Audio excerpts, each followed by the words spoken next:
Welcome to another episode of Databytes Enabling AI, the series where we decode how artificial intelligence is transforming industries, unlocking new opportunities, and reshaping how we learn, lead, and innovate. Today, we are diving into one of the most impactful and fast-evolving areas, AI in health insurance, where data, technology, and human insight converge to improve some of the most important aspects of our life.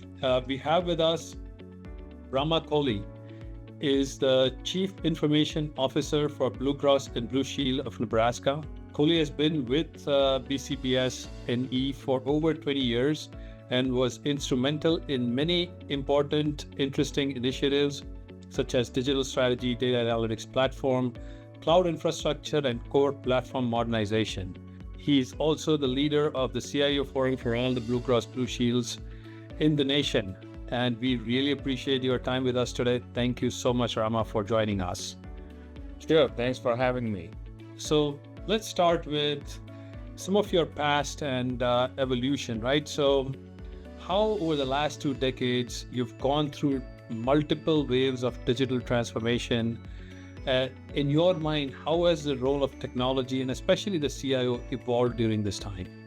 2 decades ago, when I started in this company, I started as a developer and I had no clue what health insurance is and how it works. All I know is my employer, who was a consulting company at the time, contributed something. I contributed something. I was young. I did not need as much healthcare needs, and the rest is something in the black box. So it was still a mainframe era when we started, and there was nothing that was customer facing except for a static website at the most. And then we started moving towards the distributed side, and then data warehousing came along, and then we started showing things to customers from a transparency standpoint. It is still a complex ecosystem, even after all these decades. Customers, from a policyholders or member standpoint, it is very opaque and confusing, and there is still a lot of work to do. But I am hopeful that this time is different because there is a lot more standardization in exchange of data between the doctors, the members, and the insurance companies. And at the intersection of all, it is fascinating because you think of it, it's healthcare, finance, and technology. The 3 Venn diagram and the intersection of it is where I believe the opportunities exist for innovation, and also a lot of challenges exist as well. So for 2 decades ago to today, it is still confusing. It is still complex, but we are making waves with a lot of transparency around it and standardization in the healthcare ecosystem in the US. You touched upon a couple of very important, interesting pieces, and I want to dig into them a little bit. The product itself is complex, opaque, a black box. And I'm sure the technology behind it is even more opaque, even more complex, and even more of a black box, right? So now the question is, maybe we take a step back. There has been a lot of changes. What are, in your mind, 2 or 3 very interesting changes that have happened in the past to sort of lead us to where we are and, probably unlock the opacity a little bit? Obviously, there were government regulations that come first, different sorts of regulations with CMS, setting standards from an interoperability standpoint and forcing all the key players in the ecosystem to share information and data with not only the members, but amongst themselves as well. That's one key initiative. The second thing is the market. The market itself is driving. At the end of the day, there are 2 biggest contributors to a person's healthcare dollars. One is the government, obviously, and the second one is the employer. So as employers see the premiums rising and increased cost that they have to contribute, and also their employees have to contribute, naturally they start asking questions. I think those two are the biggest drivers per se, from forcing the ecosystem to be more transparent and also bringing the key players to work together to solve problems. It is still in the very early stages. I wouldn't say it's there, and I don't know if we'll ever be there. But as you can see from pharmacy cost perspective, there is a lot in the news about pharmacy, and a lot of people working about it, and that's also a biggest cost driver. So bringing the cost, we released an app recently where a member can go in, input a prescription name, a medicine name, and it will tell them what the alternatives are that are either low cost or whatnot. It will also show them where the price is cheaper at the nearby pharmacies for the same prescription. So for the first time, I, as a person, an individual, when I'm at my doctor's office, I have the ability at my fingertips to say, hey, let me check if the prescription you're prescribing me is actually cheaper from my out-of-pocket, or if there is an alternative that is actually cheaper for me based on my plan. And also let me change my pharmacy location, because actually, even if the prescription that you're prescribing is the right one for me, the nearby pharmacy that I typically go to is more expensive for this prescription than the one 2 miles away. So that kind of transparency starts the consumerism, and people start asking questions, and that will start slowly changing the behaviors of, hey, let me check before I just go with whatever it is, and then worry that the out-of-pocket was too high. And I think those are the initial stages of transparency and consumerism in healthcare. This is very fascinating, and as a consumer, I'm glad you're doing this, because I don't think my health insurance provider does this, and it is fascinating to what you're saying is absolutely true, right? I mean, the factors affecting the industry and where we are today, there is a forced transparency forced by the government, and now you have to adapt from an industry perspective so that the health records are available to everybody. Well, everybody within the ecosystem. But we are not done yet, right? So what do you see is how, technology is moving at a rapid pace. And when you look around, a lot of changes are happening because of technology. But when you check into the healthcare and health insurance ecosystem, the rate of change is lagging. What, in your mind, are the, 2-3 key changes that will happen sooner rather than later, and where do you see this? I think as the cost of healthcare is increasing rapidly, sometimes 20% a year, it's like much higher than inflation, it's unsustainable. Everybody knows it's unsustainable. Everybody has opinions on what the solutions are, but nobody has produced any outcomes around that. So I think where I see things evolving is this engagement from the members of the patients or the policyholders, starting to ask questions at an individual level, saying, why is this costing me this much? Why is this particular prescription or procedure or surgery or whatever visit kind of thing is costing me this much? Where is it expensive? Where is it not expensive? Why is it so expensive with my doctor versus the neighborhood doctor somewhere else? I think that forced engagement is going to stop. When the people start engaging in their own healthcare and the healthcare financing system, then it forces everybody to change along with that, because that's the market demanding to change. And I see a couple of different ways. One, obviously, is the collaboration in the ecosystem between partners, especially the payers and providers, for the sake of members. And then, obviously, between the government and the payers on regulating the right things, but not necessarily regulating for the sake of regulating. I think there is this concept of the insurance companies are the bad guys in the ecosystem. Maybe not, to some extent, probably, but not us as a not-for-profit. But don't depend on one team player in a team in an ecosystem. Look at the whole thing, and I think I'm seeing that cracks happening in the ecosystem, and everybody is focused on PBMs and pharmacy and why medicines cost more in US than other countries from the same company, almost 300, 400, and 500 times more, 5x more. Whereas the second thing that need to happen is it started happening with the machine-readable files of price transparency, forcing the hospital systems to provide data on a public website where people can see what a procedure or a surgery costs, kind of thing. But that is still a lot more complex. And I think that part of the ecosystem need to be more transparent as well. So for example, even in our app, as proud as we are providing information.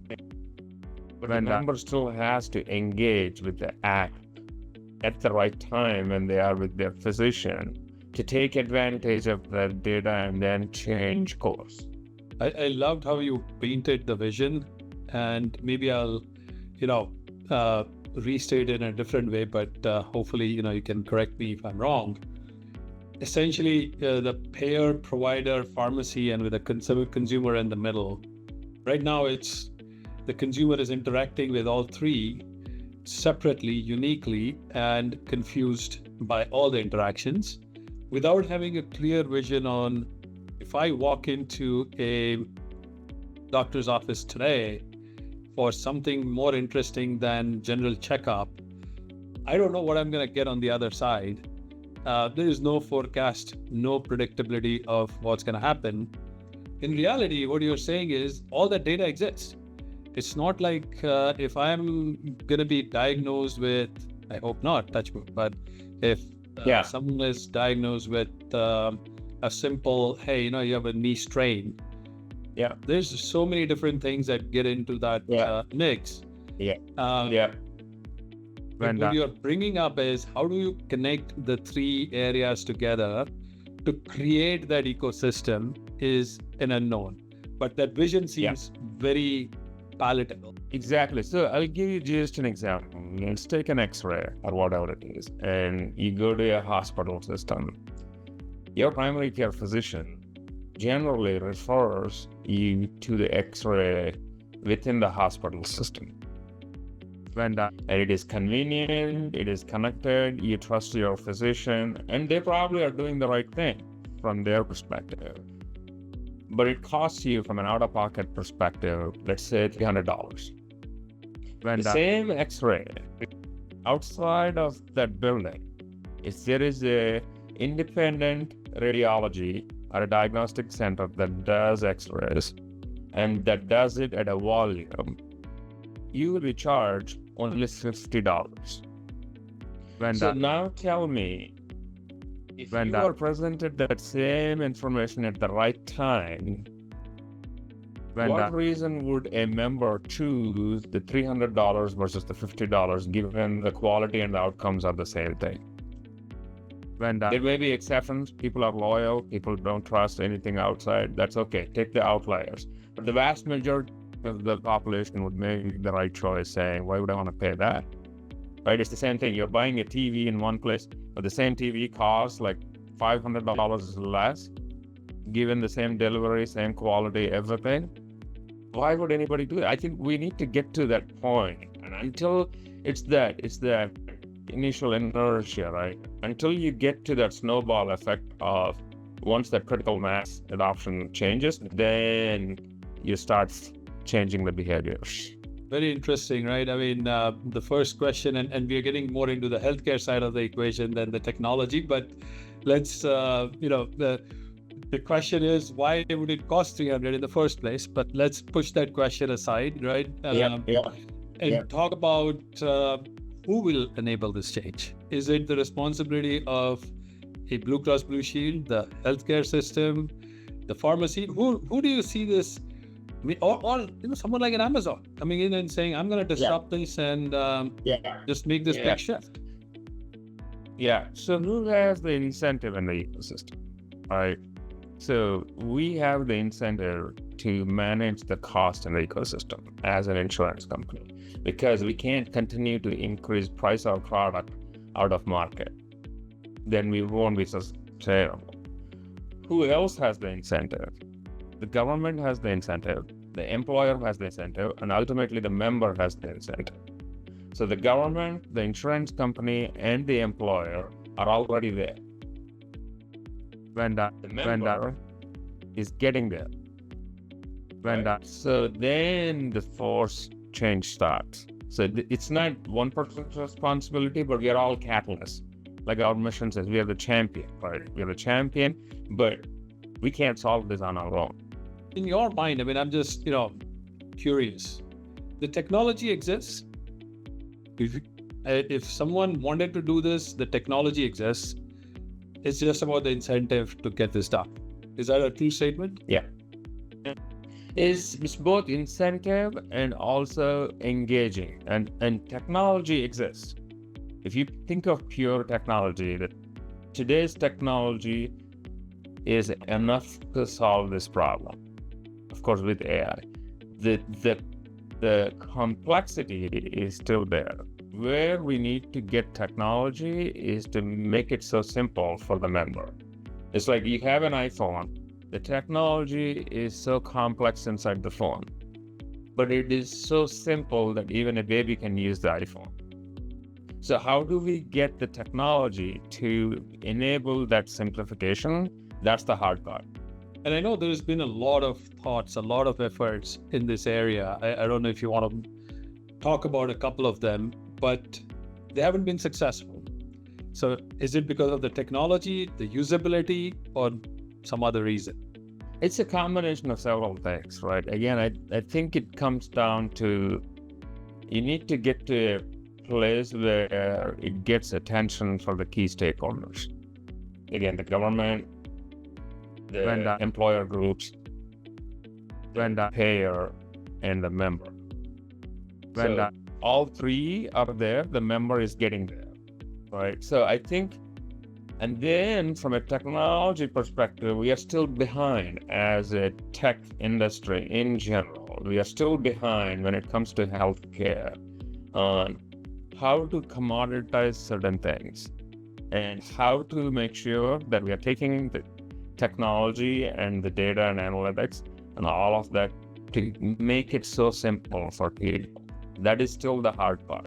So the technology is there, but the simplification has been a challenge. And yes, the journey mapping, I mean, when you look at the Amazon experience, they spend so much time and money on the journey mapping of each user.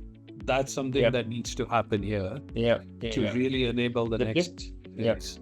Yeah, the difference between Amazon or any other pure tech company and healthcare is it's highly regulated. So you can't come in and solve a problem and get so big that you can disrupt everything. Even if you see Amazon, for how long they have been tiptoeing into healthcare, there are a lot of starts and stops, even for Amazon. And now they are getting into telehealth, but even in the telehealth, they are doing only a microcosm of things, and they're trying to commoditize those things.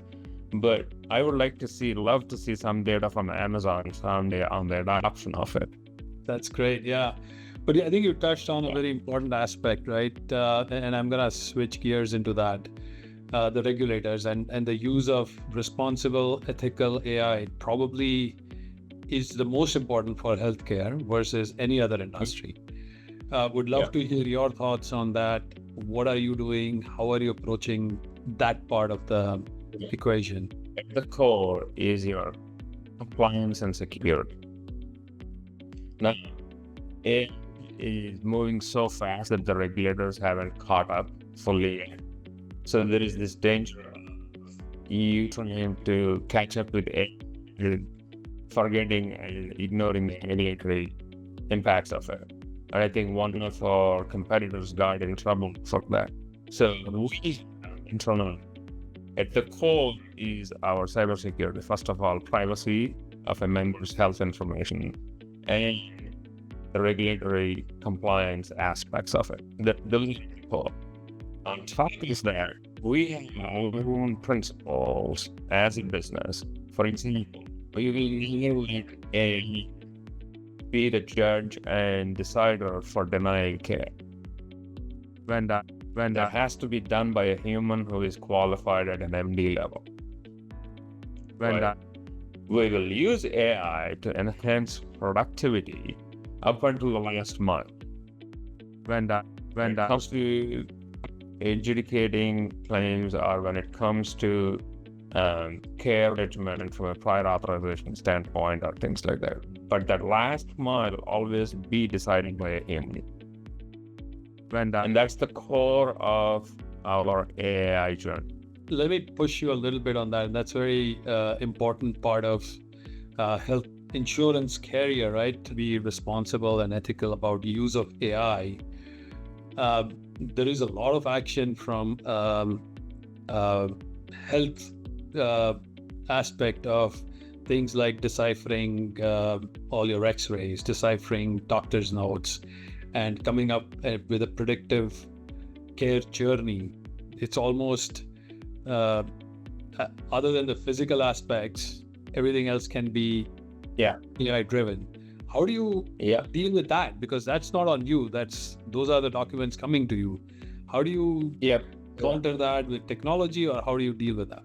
I think there are some startups that are following the evidence-based guidelines as the foundational model, right?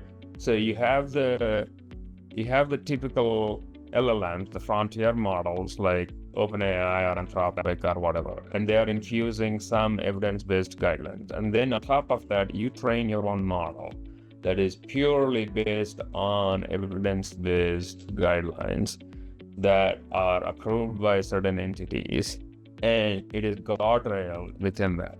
So that is how you start progressing. At some point, regulatory environment will start catching up and will start regulating and monitoring of those models.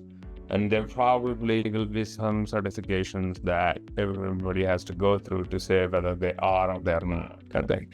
So there are some startups who are doing it really well in that space and doing methodically and in the right way. There are a lot of startups claiming they have solved the healthcare and they're able to give answers, and I think they're going to get in trouble pretty soon. And trouble because of, from a regulatory perspective and from a just pure modeling perspective, right? Because it's not following the guidelines. Yeah, and I think you are claiming that you have solved something as a startup, and all it takes is for one person to get injured and get hurt along the way because they just believed in your model. Then it starts. It's like this is no different than how OpenAI got in trouble when it encouraged a kid to commit suicide when that person came in and talked to it about his troubles and wanted to commit suicide, and it started encouraging this person, this kid. That's not okay. So they had to scale it back after that. And there will be a lot of things like that, unfortunately, and that's the nature of the market, but they will get in trouble. Absolutely, and that's a very important part of ethical, responsible use of AI that is regulatory compliant and humanly compliant, right? Because what you're talking about is you can take AI up to a certain point. After a point, you need to ensure that there is human in the loop. Yeah, and I don't want to say that you cannot use the AI for anything for the entire workflow, right? There are activities in any company that are not as mission critical from a human health and life standpoint that you can fully automate with agentic AI and take a business process and the workflow and take it all the way from the front door of the first mile to the last mile or in between. But there are certain things where you absolutely have to stop before the last mile. That makes complete sense. Let me switch gears a little bit. With the change in technology that we've talked about a lot, how do you manage your talent, and what do you do about that? If you're in IT, you chose a field that's going to continuously evolve and you have to keep up and adapt with that. There was COBOL, then there was internet, and there was then all this cloud type of stuff, and now it's AI. At no point that whoever said, no, I'm not going to learn the new thing is not going to make it eventually. Eventually the value starts diminishing, right? Yes, would they be able to survive for a while? Yes, but eventually the value starts diminishing. As a leader, my responsibility is to make sure that our employees have the opportunity and time to experiment and learn along the way and upskill, not only for the sake of the company, but also for their own career perspective. So what we have done is we try a lot of experiments. We allow them to give them the tools and allow them to try different ways. We don't do classroom trainings per se in this day and age, but we have done some boot camps partnering with the local university for certain individuals. But we have trained all of our employee base. We are training all of our employee base across the company by giving them the tools and online training. Not only in general, we are a Microsoft shop, so in general for Copilot, but also specific to the role. How do you use Copilot if you're in this role versus this role versus this role? And then on top of that, within our own department, within our own technology area and data area, we're also training and allowing them to have the online training and giving them time and experiment with stuff, not only with Copilot and Copilot Studio, but also using GitHub Copilot to do coding with AI. And we have seen some good success, some not so good success. And I think you can't flip the switch and say, today you're not AI, tomorrow you're AI. It's a gradual journey that everybody has to go through, and they have to invest their own time.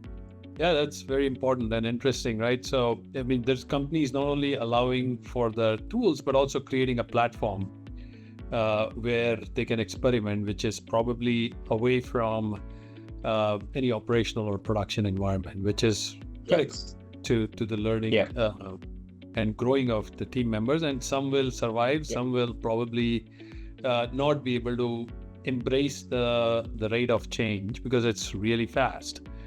I'm going to ask you a personal question. How do you stay ahead in this? And how do you keep yourself updated with everything that's going on? So earlier this year, after watching the white coding videos like with Replit and Cursor and that thing, and I tried myself with a couple of things, I just thought, you know what, this is not going to work unless I learn by doing, not by reading. So I went and bought a MacBook Pro and I started installing local LLMs and also paying subscription for a couple of things and started coding.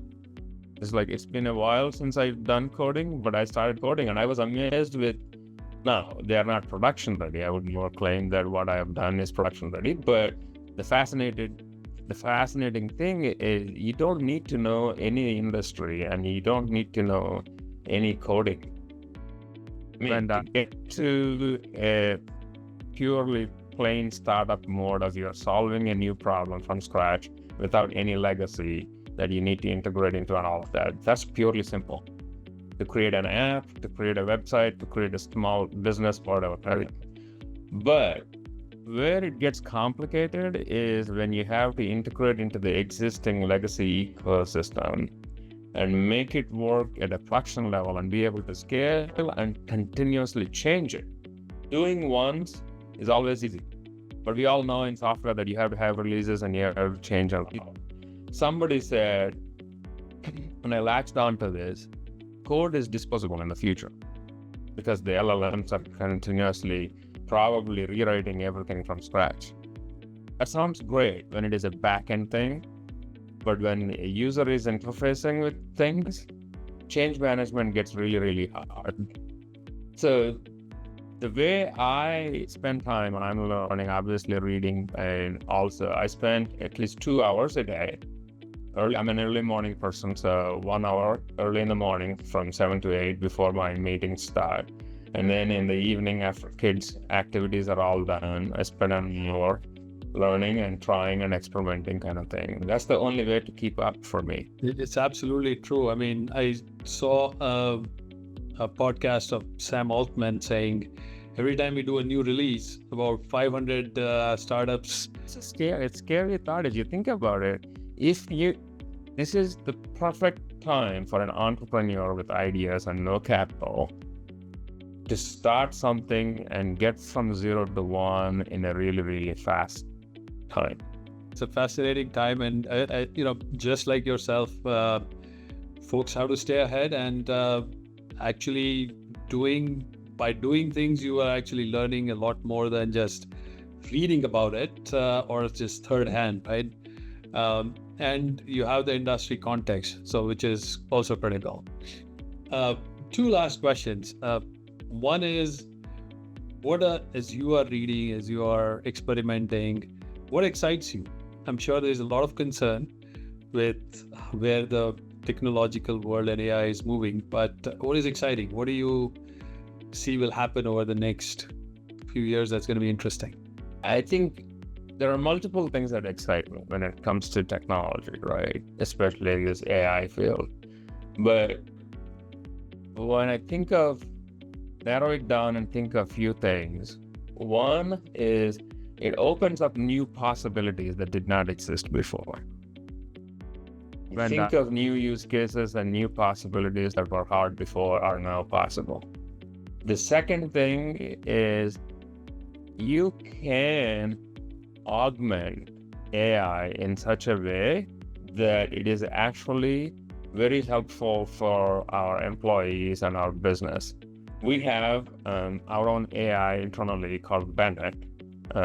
It's a town in Nebraska, and Bennett is trained on all our benefit plans and is deployed to all of our customer service reps. Initially, it was like, okay, I don't know if this works, if it is giving the right answer or not, and all of that. And then I ran into one of the rep in the kitchen in the office, and I asked her how Bennett is doing, and she said, yeah, it's doing good. It's like there are some things it could be a little faster, but it could give a little bit more accurate answers on certain complex things, but it is doing good. So I said, okay, let me ask you this. If I say you can't use Bennett from tomorrow and you have to do it the old way, what would you? She's like, why would you do that? She looked at me like I was crazy, right? Like I have 10. So that is a litmus test for me that they are embracing, and it is helpful and destructive. And it is because conversational. They don't have to go to 10 systems, click, find an answer, and then explain it, translate it to the person who is on the call. So that kind of possibilities did not exist before. And then the other possibility that I get excited about is that simplification. How do you make it conversational? So a person who is just new to insurance or have been using healthcare system for a long time have a lot of complicated conditions, and it is still simple for them to understand and navigate and make the right choices. In your mind, how quickly will that vision come to life? How many years do you give it? 1, 2, 3? What do you think? If I have my way, it should be there in 2 years. 2 years. But you also have to understand, we have a lot of legacy that we have to integrate into as an ecosystem. So I would give myself like 3 to 5 years to be there. Yeah, I can't wait to get on the other side of this, because I do see a lot of benefits to everybody. And eventually, the market forces will drive pricing versus the forces that are driving it today. I have one last question, Rama. So you've been pretty forthcoming about a lot of the healthcare and insurance and all the challenges with technology tools. The question that I get asked the most is folks in schools and colleges right now. Their future is unknown, right? Given the jobs that are happening, the jobs that are of today, in 2 years maybe not there. So what advice would you give them as they prepare their lives and careers and look ahead? I would say that every time period has something that is legacy and something that is new.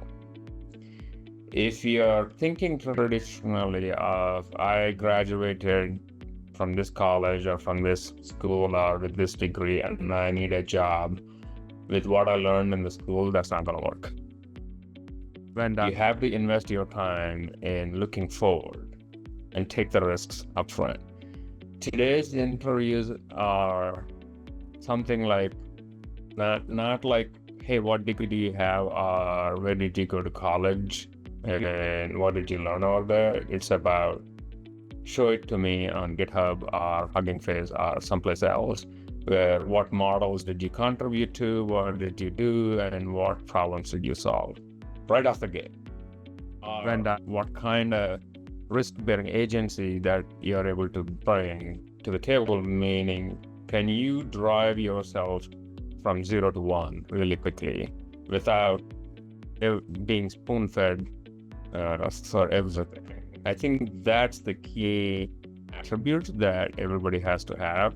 And I would say don't be afraid. That's the age to take risks. If I look back and if I had to redo it, I would have done a lot of things differently, right? But I think now is the time that would enable you to have just a laptop and probably $1,000 in your pocket and start a company and start creating products that are not possible in the past. So I would say take risks, keep an open mind, work hard, and look into the future versus how it was done in the past. Very interesting and pertinent advice. You're absolutely right. It's not just about saying I have a degree in this. It's now about showing what you can do and what you have learned and continuously learning. Thank you so much for spending the time with us. Really appreciate it. It has been very insightful, very interesting, and very engaging. And I think there's a lot to be learned from this conversation that even I had no idea as I got into this. So it's great. So thank you so much.